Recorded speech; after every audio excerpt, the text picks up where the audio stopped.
So here we are. We've unearthed the wiring and the whole mechanism on how the table was rigged and wired, and it's quite interesting because it seems that it was actually a retrofit, and the table was probably manufactured, and then this work was carried out in some little workshop, probably in Chicago, and these channels were put into the table, and the mechanism was devised, and the roulette table was adapted to become a cheating table. And you can see what we've done is we've exposed the channels and removed the original wiring, and the table was wired as a complete circuit, almost around the length of the table, in series. The switches were in series. The switches were in series, and the batteries were housed under the main roulette wheel and at the other end. But we're rewiring it, so we're only actually going to have one set of batteries, because obviously batteries have come on a long way. We don't need to draw so much power now. So David's sort of unearthed this, and we've seen that the circuit runs around, starts from the battery in the main leg here, runs down the table, and then interestingly comes off and spurs in here, and then into here, where the two little pivots are. The coils that power the two little pivots that actually trip the ball up.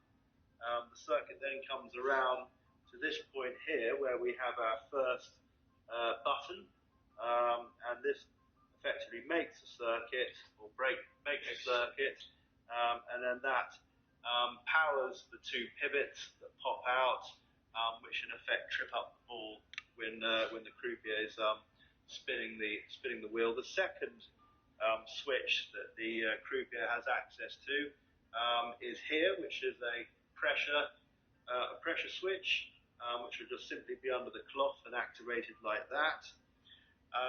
We came across a third switch here at the end of the table, which will be activated by this little screw head here, which one will simply press in and it will be sprung loaded on the end.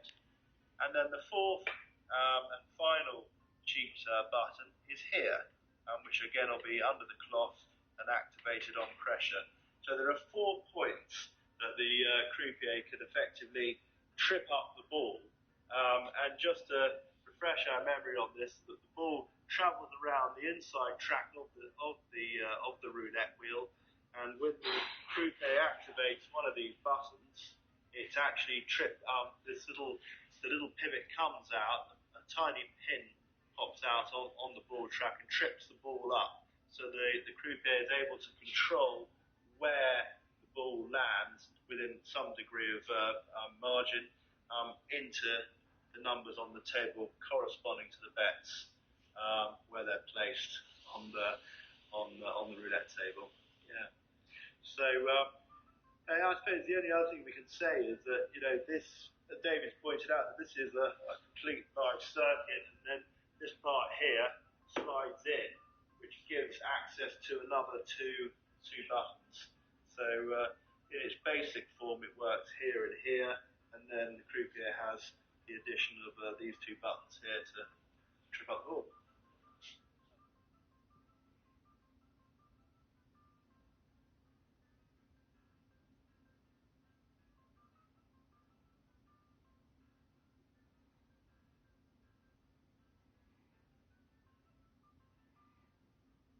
So this is one of those eureka moments. As we started dismantling the table, we realised that the second leg also had batteries in it, and here they are.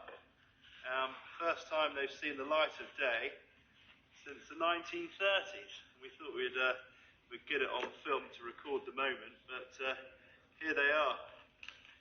2 original. When were they made? Let's have a look.